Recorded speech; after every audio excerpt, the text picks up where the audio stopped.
There is a campaign to exclude Israelis and nobody else from the cultural and economic life of humanity.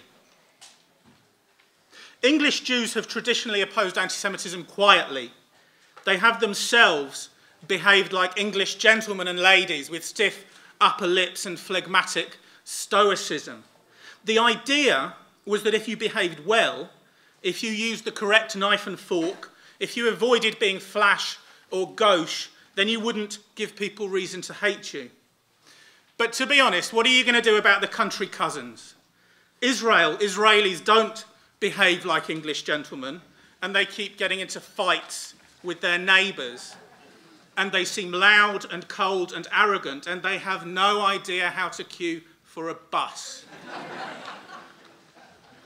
Israel has been occupying and settling Palestinian land for 40 years, and that is only possible with a regime of daily violence and racist humiliation. The Israelis too, it seems, found ways to ape the behaviour of the traditional English gentleman. The occupation is wrong. It's wrong in itself, and it's also against any decent conception of Israeli national interest. Israel should be unambiguous about wanting to end it. Everybody serious understands that the only possibility of peace is an independent Palestine alongside Israel. We all know what the peace would look like, even if many of us doubt that we will see it. But there is a huge disconnect. Israel deserves severe criticism. It also deserves, in my view, support and understanding. But what it is getting is something entirely different. Increasingly, Israel is being thought of as a unique evil on the planet. It is said to be the only apartheid regime. It is said to be the only Nazi regime. It is held to control the global media. It is accused of being responsible for the war in Iraq. It is accused of having a policy of murdering children. It is held to be essentially and definitionally racist. It is thought to play a key role at the very vanguard of global imperialism. Who are these Israelis? Who are they, these Israelis who are to be excluded from our theatres and our sports stadiums, our universities and our bookshops? Most Israelis are Jews. There are other Israelis too, and I absolutely back their fight for equality, formal, legal and real. But 80% of Israelis are Jews. It is simply a matter of fate that I myself am not Israeli. My mother left Germany in 1938. Out of all of her extended family, aunts, uncles, cousins, grandparents, 3 survived the Holocaust. My grandfather helped them to London, and in 1948 they went to Israel. They went there because they had been taught, close up and intimate, the dismal, self-perpetuating and almost universal lesson of the 20th century. If you have no state, then you have no rights. This, of course, is the same lesson that the 20th century taught the Palestinians.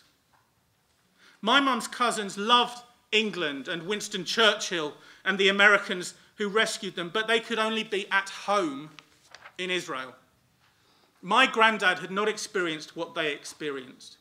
He visited Israel. It was very hot when he was there. And he was established in London, so he didn't go. But if you want to boycott Israelis, then you are boycotting me. You're boycotting Jews. But now I've done it, haven't I? I mentioned the Holocaust. It's not quite respectable any longer to mention the Holocaust. It's okay to talk about the Holocaust industry.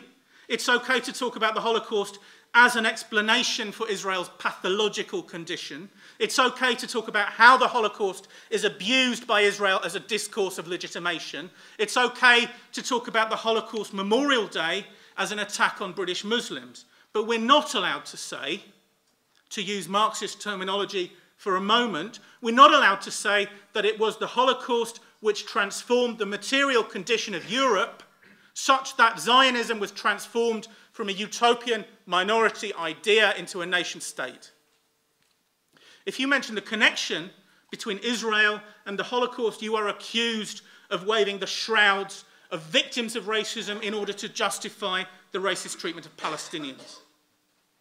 Listen to anti-Zionist narratives, a methodology of carefully selected and decontextualized quotes form a straight line from Herzl's allegedly racist idea in the 1890s through one-sided caricatures of Ben-Gurion, Jabotinsky, Meir, Begin, Sharon, all the same, to the so-called reality of a racist state today.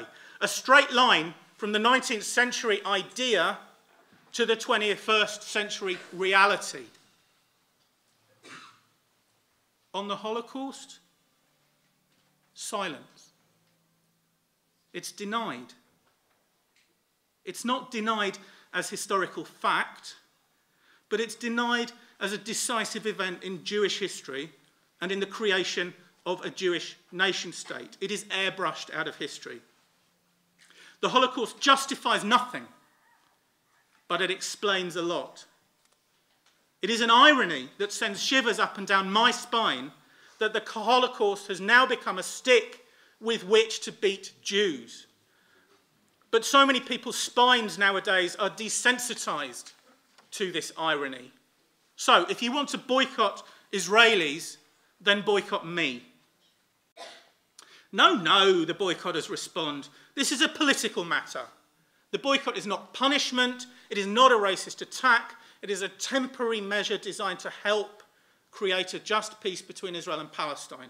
It is designed to encourage the Israelis to behave like civilized English people, like us, who are better than them. I don't buy it. The boycott campaign doesn't have clear or achievable demands. Some say it is about ending the occupation. Others say it is about dismantling the apartheid regime. Some say it is because Israeli academics don't fight for peace. Some say it is because Israeli universities aren't real universities, but really are racially segregated machines for scribbling up legitimations of Zionist crimes. In truth, a boycott, since it singles out only Israelis, since it is reminiscent of previous anti-Jewish boycotts, since it is motivated using language and concepts which mirror anti-Semitic ways of thinking, in truth, a boycott of Israel would be experienced by most Jews as an anti-Semitic attack.